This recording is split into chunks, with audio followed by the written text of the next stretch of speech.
పేకాట మొదలు మళ్లీ తెరుచుకుంటున్న క్లబ్బులు శిబిరాలు అధికార పార్టీ ప్రజాప్రతినిధుల అండాదండ గుంటూరు నడిబొడ్డున ఏ అనుమతులు లేకుండా పేకాట క్లబ్బుల ప్రారంభం టీడీపీ హయాంలో క్లబ్బులు ప్రత్యేక చరిత్ర రిక్రియేషన్ పేరుతో పేకాట బెట్టింగు అసాంఘిక కార్యకలాపాలు వీటి బారిన పడే ఆస్తులు కోల్పోయి అప్పులు పాలైన వారెందరూ ఆత్మహత్యలతో రోడ్డున పడ్డ కుటుంబాలు 2019లో వీటిని మూసివేయించిన వైఎస్ జగన్ ప్రభుత్వం మళ్లీ తెరుచుకోకుండా చర్యలు అసాంఘిక కార్యకలాపాలు పేకాట బెట్టింగ్లపై నిషేధం టీడీపీ కూటమి విజయంతో మళ్లీ ప్రారంభమవుతున్న క్లబ్బులు ఈ అయితే వచ్చినాయట. మార్పు కావాలి రాష్ట్రంలో మారాలి ప్రభుత్వం మారాలంటే మార్చారు ప్రజలు. కానీ మార్పు ఎక్కడ కనపడుతుందంటే పేకాట క్లబ్లు మళ్ళా దర్శనం ఇస్తాయట. గడిచిన 2014-2019 మధ్యలో చంద్రబాబు నాయుడు గారు ముఖ్యమంత్రిగా ఉన్నప్పుడు పేకాట క్లబ్బులు జూదము బెట్టింగ్లు వీటి వల్ల కొన్ని వందల వేల కుటుంబాలు రోడ్డున పడ్డాయి, అప్పులు పాలయ్యి. పేకాట ఈ జోదము క్లబ్బులు బెట్టింగ్లతో వాటిని 2019లో ముఖ్యమంత్రిగా వైఎస్ జగన్మోహన్ రెడ్డి గారు వచ్చిన తర్వాత సమూలంగా నిర్మూలించిండు, వాటిపైన ఉక్కుపాదం మోపిండు. ఇప్పుడు మళ్ళీ ఆ బిజినెస్కి అలవాటు పడ్డాడు, ఆ క్లబ్బులు నడిపేవాళ్ళు తెలుగుదేశం పార్టీకి సంబంధించిన నాయకులు వాళ్ళు విచ్చలవిడిగా క్లబ్బులు గుంటూరు నడిబొడ్డున ఎట్లాంటి అనుమతులు లేకుండా, ఇక అనుమతి ఏముంది, తెలుగుదేశం పార్టీ నాయకుడు అయి ఉంటే చాలు, ఇక అనుమతి అవసరం లేదు.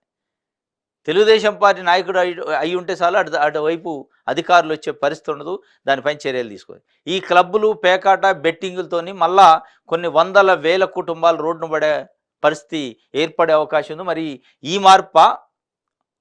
ఈ మార్పు కోరుకొని మిమ్మల్ని అధికారంలోకి తీసుకొచ్చారా అనేది చంద్రబాబు నాయుడు గారు తెలుగుదేశం పార్టీ ఒకసారి పునరాలోచించుకోవాలి.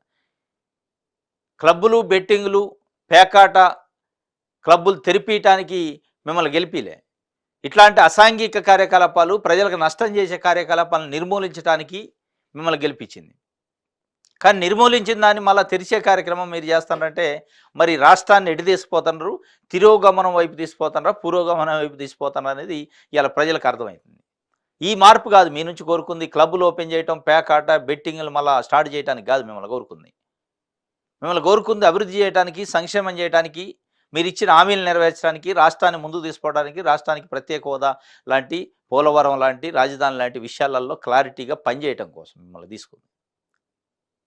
కానీ ఇలా మీరు చేస్తుంది చూస్తే ప్రజలే మనం దీనికోసం ఓట్లేసింది, మనం ఈ మార్పు కోసం, ఏదో విజన్ ఉన్న నాయకుడు మారుతాడు అభివృద్ధి చేస్తాడంటే ఈ అభివృద్ధి కాదు చేయాలి, పేకాట క్లబ్బుల అభివృద్ధి కాదు చేయాల్సింది, బెట్టింగుల అభివృద్ధి కాదు చేయాల్సింది, జూదం అభివృద్ధి కాదు చేయాల్సింది, రాష్ట్రాన్ని అభివృద్ధి చేయాలి, ప్రజలను అభివృద్ధి చేయాలి, ఒక సక్రమమైన మార్గంలో రాష్ట్రాన్ని తీసుకోవాలి.